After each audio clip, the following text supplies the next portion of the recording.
Oh ya baik, Assalamualaikum warahmatullahi wabarakatuh. Jadi perkenalkan, nama saya Muhammad Zain Irsyad Islami dengan NRP 50142310072 dari Teknik Lingkungan. Jadi pada kesempatan kali ini saya akan mempresentasikan hasil observasi yang telah saya lakukan untuk mengenai implementasi nilai-nilai Pancasila dalam kegiatan gotong royong di lingkungan tempat tinggal saya sendiri, yaitu Kalimantan Timur, Bontang. Oke baik, jadi topik untuk saya pada presentasi kali ini yaitu Pancasila merupakan dasar negara Indonesia sekaligus pedoman dalam kehidupan bermasyarakat. Sebagaimana warga negara kita tidak hanya dituntut untuk memahami isi Pancasila yaitu tetapi juga menerapkannya dalam kehidupan sehari-hari. Pancasila memiliki 5 sila yaitu menjadi landasan dalam kehidupan berbangsa dan bernegara dalam kehidupan sehari-hari. Penerapan Pancasila sebenarnya dapat ditemukan melalui aktivitas yang sederhana seperti gotong royong, musyawarah warga, menghormati tetangga yang berbeda agama, serta saling membantu ketika ada warga yang mengalami kesulitan.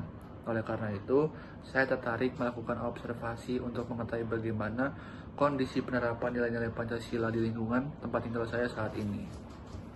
Oke baik, jadi tujuan dari observasi ini ada dua, yaitu yang pertama adalah untuk mengetahui bentuk penerapan nilai-nilai Pancasila di lingkungan masyarakat. Yang kedua ada menganalisis apakah perilaku masyarakat tersebut sudah sesuai dengan nilai-nilai yang terkandung dalam setiap sila Pancasila. Metode yang saya gunakan adalah observasi langsung. Saya melakukan pengamatan terhadap berbagai aktivitas masyarakat di lingkungan RT tempat tinggal saya, seperti kegiatan kerja bakti, rapat warga, dan lain-lain. Oke, berdasarkan hasil observasi saya menemukan beberapa kegiatan yang mencerminkan penerapan nilai-nilai Pancasila. Yang pertama yaitu masyarakat secara rutin mengadakan kerja bakti membersihkan lingkungan, saluran air, dan fasilitas umum. Dalam kegiatan tersebut terlihat bahwa warga saling bekerja sama tanpa memandang status sosial maupun pekerjaan masing-masing. Yang kedua yaitu ketika terdapat warga yang mengadakan hajatan atau mengalami musibah, masyarakat secara sukarela memberikan bantuan baik berupa tenaga maupun materi. Yang ketiga itu ada apabila terdapat permasalahan lingkungan seperti penentuan jadwal, ronda, atau kegiatan kebersihan, dan lain-lain dengan cara musyawarah. Selain itu, masyarakat juga menunjukkan sikap toleransi terhadap warga yang memiliki perbedaan agama dengan menghormati waktu ibadah serta menjaga kerukunan antar tetangga. Walaupun demikian, saya juga mengamati bahwa jumlah generasi muda yang ikut dalam kegiatan sosial belum sebanyak warga yang berusia lebih tua. Oke, berdasarkan hasil observasi tersebut, saya kemudian menganalisisnya menggunakan perspektif pendidikan Pancasila pada sila pertama yaitu ketuhanan yang Maha Esa. Masyarakat menunjukkan sikap toleransi antar umat beragama. Sebagai contoh, ketika ada warga yang sedang menjalankan ibadah, warga lain menghormatinya. Hal ini menunjukkan bahwa masyarakat memahami pentingnya menghargai kebebasan beragama. Selanjutnya, pada sila kedua, kemanusiaan yang adil dan beradab terlihat dari sikap saling membantu ketika ada warga yang mengalami kesulitan. Semua warga diperlakukan secara manusiawi dan saling peduli satu sama lain. Nilai kemanusiaan seperti ini menjadi salah satu ciri masyarakat Indonesia yang masih terjaga hingga saat ini. Pada sila ketiga, Persatuan Indonesia, kegiatan gotong royong menjadi satu contoh nyata penerapan nilai persatuan. Walaupun masyarakat memiliki latar belakang yang berbeda-beda, mereka tetap mampu bekerja sama demi menjaga kebersihan dan kenyamanan lingkungan. Hal tersebut menunjukkan bahwa kepentingan bersama lebih diutamakan dibandingkan kepentingan pribadi.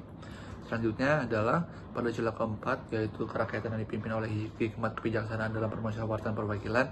Masyarakat selalu melakukan musyawarah sebelum mengambil keputusan. Sebagai contoh adalah saat menentukan jadwal ronda malam atau pembagian tugas kerja bakti.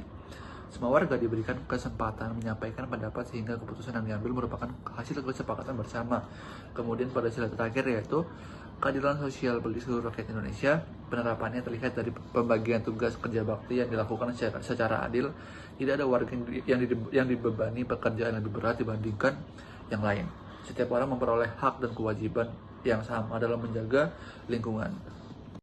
Walaupun penerapan nilai-nilai Pancasila masih terlihat cukup baik, saya juga menemukan beberapa kendala, yaitu ada kesibukan masyarakat. Banyak warga yang masih bekerja hingga akhir pekan sehingga tidak selalu dapat mengikuti kegiatan kerja bakti. Yang kedua adalah rendahnya partisipasi generasi muda. Sebagai anak muda lebih memilih menghabiskan waktu di rumah atau menggunakan media sosial dibandingkan mengikuti kegiatan masyarakat.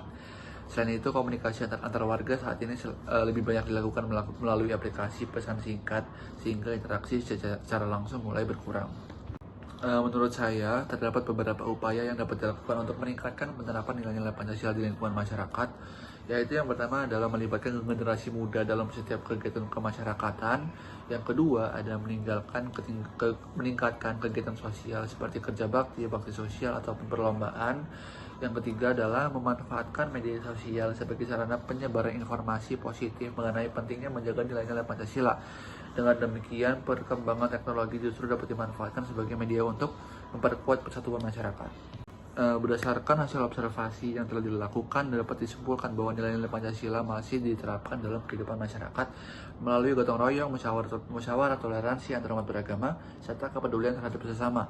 Namun demikian, masih terdapat beberapa tantangan, terutama berkurangnya partisipasi generasi muda dan meningkatnya kesibukan masyarakat.